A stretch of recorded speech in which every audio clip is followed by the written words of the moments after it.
بسم الله الرحمن الرحيم. السلام عليكم ورحمة الله وبركاته. وإذن سلامية أنت فرصة وحيلي دونتا إني داوتو مقال كيغان أم كليب كيغان ير مركو الرئيس مقعي واحد يراها حسين عدو وحنا كتر سنة قرالو مقعا وقولها بدبادة نشوف اللاد وحنا مكان رباينا أوراير كإرادو سيدا كم وقتو كله عن كم كعاها الإرادة كلها بالبلدة جوبلان دمع وندريم كرتان إن أي مهمة دينت وحكم دا إن الله حسابتنا مامرك إيو مدحدا حد كجرتو مقالة كسمايو سيدا الله سعوتان بو شركستو أي سومالي دسكو قلتمادا مامور قبلاتيدا إيا دولة دلحي أما ودنك قديسة لغو قبتو أما دبتيسة لغو قبتو أكترك مرور بكم موضو وهذا الهاين تبضن إنو يهي نينك هذا مدحتك مقالة كسمايو أحمد مدوب ورنتي وماذا السومالي الميرو الباقي جوكتو أما دالك كديسة أما دبتيسة قدبوينكو كجيدية أي نقطو قدبوينكو هذا الهاين تبضن له شركاسي runtii mar walbaba wuxuu muujiyaa in uu yahay shakhsi u taagan in Soomaali wax noqoto in Soomaali midowdo in Soomaali wax wada qabsato oo laga maarmo lagana tanazzulo isjiidka iyo shisheeyaha runtii Axmedoowahaas waa Axmedoowaha shirarka ay ku barteen dadka Soomaaliyeed runtii way u soo jiitay laakiin waxaan rabaa halkan inaan kula wadaago in uu jiro laba karo Axmed Madoobe ah waa asla shakhsigi labadaas ayaan jeclahay inaan caawa ama maanta adba qofku waqtigu ku jiro inaan la wadaago waxaa jira laba kale Axmed Madoobe oo laba kooxood ay taqaano madaxda Soomaaliyeed ee soo martay dowladda dhexe iyo madaxdii maxaakiimtii Axmed Madoobe ay yaqaanaan haddaba waa kee Axmed Madoobehaas taariikhda haddaan dib u raacno waxaa la socotaa Axmed Madoobe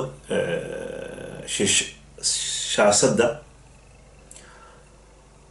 siyaasadeed wuxuu ka soo muuqday xilligii maxkamadiinta waagaasna Sheekh Shariif Sheekh Axmed ayaa gudoomiye maxkamadihii midowga maxkamadiinta ahaan jiray waxaa loo dhibay walaayada Kismaayo runtii Axmed Madoobe mabda'aasi uu ku dhex jiray magac ahaan ayuu ugu jiray kabinasha wuuna ka mid ahaa laakiin dhaqan ahaantiisii kama mid ahayn oo wuxuu ahaa nin runtii aragtidiisu maamuleed ay ku kooban tahay qabiil kaliya taa waxay keentay in maxkamadihii guud ee waddanka markaasi koonfurta Soomaaliya haystay asaga isfaham xumo ee ka dhacdo ilaa ay taa marka dambe ay fursad u siisay qolooyin kale ay ishayeen oo ka mid ahaa gruubkii maxkamadaha qayb ka mid ahayd in magaalada ka saarto taan xisbigii oo islaami xisbi islaami li jiray oo asaga iyo ka wada tirsanayeen Sheekh Shariif iyo Xasan Sheekh ama Sheekh Xasan oo marka dambe gudoomiye waa in xitaa ay caawin waayeen sababtoo uu caawin waayeen waxay ahayd maadaama uu ahaa nin qabiili ah mabdaas runtii aan ka turjumi karin mar labaad Sheekh Shariif نسيب حموها الدنو وحمو مدح النقطة أحمد مذوبة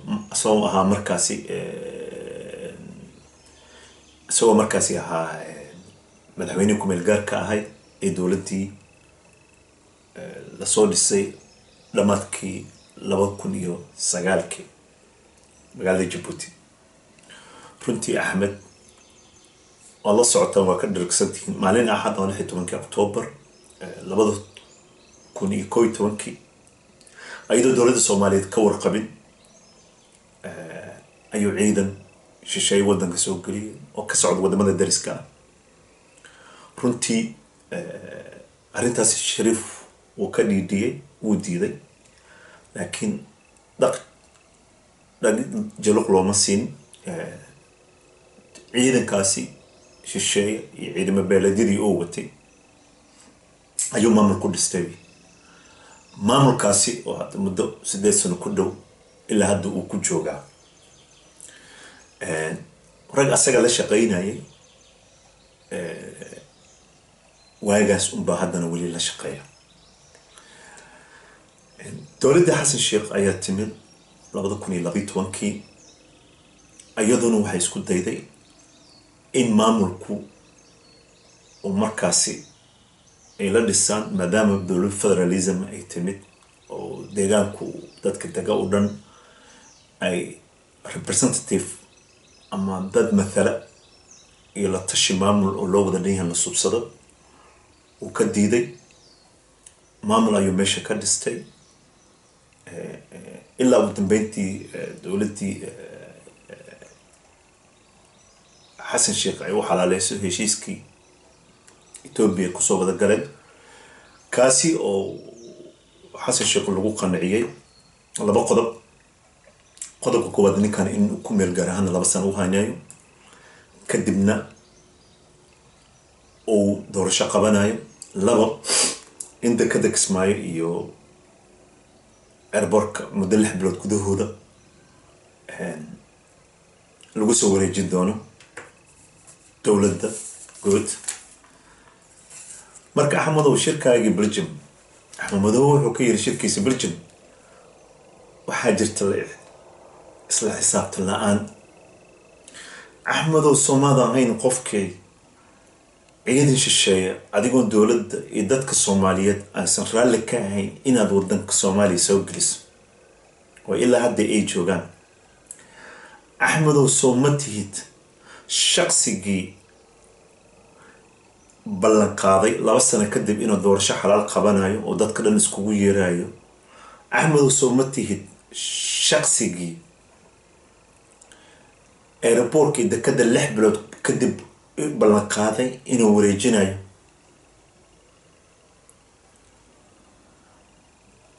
Axmed oo waxaa taa shaqsiga diiday dowladdii Xasan Sheekh abaanduulihii taliye ciidanka guud labadaba inay yimaadaan in ciidan qaran ee Soomaaliyeed inay deegaankaasi ka dhisaan. shaqsiga diiday soo adiga ma tihid. Axmed oo Soomaaliyid ninkii dhowr maalmood ka hor ka soo celiyay taliyaha dowladda ay magacaabeen. marka Axmed oo 8 sano ayaa halkaasi joogtaa 3 madaxweyne ayaa ku soo martay. bal intaad dib iskugu noqoto hadallada aad shirka ka sheegaysa aad ka fiirsato adiga ma xisaabtay ma tahay caqabad in Soomaaliya la isfahmo oo la wada shaqeeyo haddii heer deegaan ahaan lahayd iyo haddii dowladda ahaan lahayd shaqsiga ugu weyn ee hortaagan adiga inaad tahay taa mala socota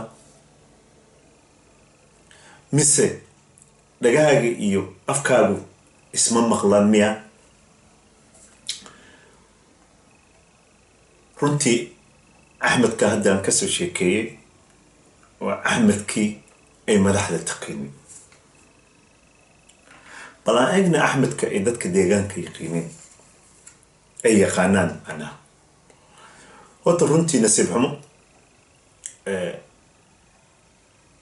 dadka deegaanka ayaa haysataa. maxaan taa u leeyahay Soomaalidiina guud shirka madasha ee Soomaalida isku timaado qodbooyinka laga jeediyo oo kaliya 5 daqiiqo iyo 10 daqiiqo kaliya ay Axmed Madow taqaanaan.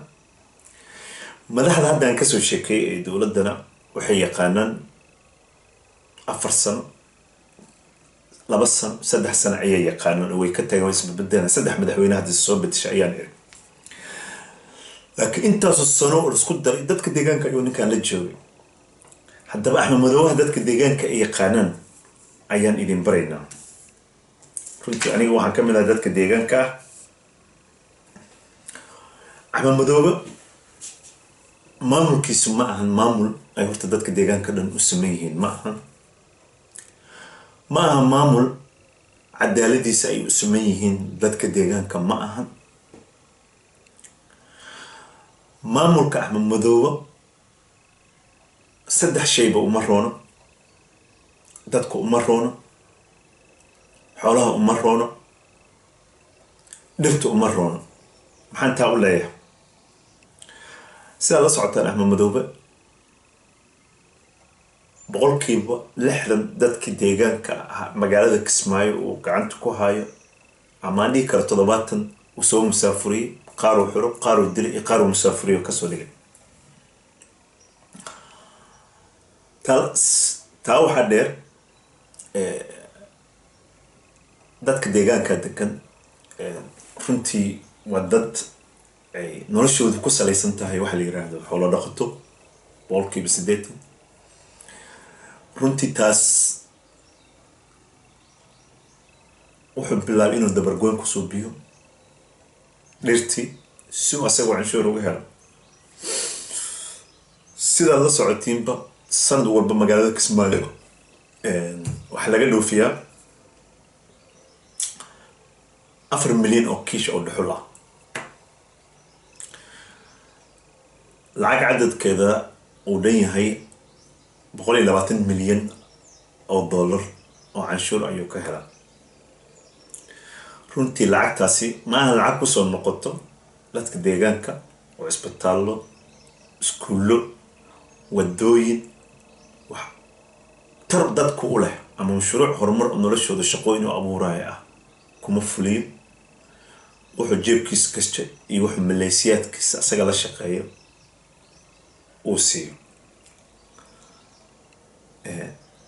taa marka waxaad ka dareemi kartaan xoolihiina in nabaad guur dhulkii ku dhaco, xoolihii daaqxumo ku dhacdo, oo gobolka qaarkood ay ka guuraan, dadku ay gobollo kale aadaan si xoolahooda maaragtay oo noloshooda ku salaysan tahay si daaq ugu helaan. tan dhirta haddaan usoo noqdo, runtii dhirtu waa tan saamaxdo ilaahay sabab uga dhigo in roobab iyo yimaadaan. dhirtii uu ka xaarufiyo gobolka dhibaato weyn ayuu deegaankiina xaggaasi waxa loogu yeeray environmentalka ayuu ku hayaa. marka saddexda Axmed Madoobe ayaa jirto. runtii waxaan aad uga xumahay in sawirka beenta ah oo ummadda Soomaaliyeed uu ka gatay inuu yahay sawir qaldan, uusan ahayn sawir saxsan. haddaba gabagabo annaga haddaan nahay golaha badbaadada Jubbaland saddex ujeedo ayaan leenahay. tan koowaad, horta annagu ma nihin golo hal qabiil ka kooban, waxaan nahay golo qabiilada deegaanka dega oo Soomaaliyeed abtirsimada walba ay leeyihiin golo ay wadaagaan ayaan nahay. golahaasi marka saddex ujeedo ayuu rabaa inuu gaaro. kow, in annaga aan isfaham dhexdayada oo siyaasadeed iyo maamuleed iyo fikirba inaan ka midowno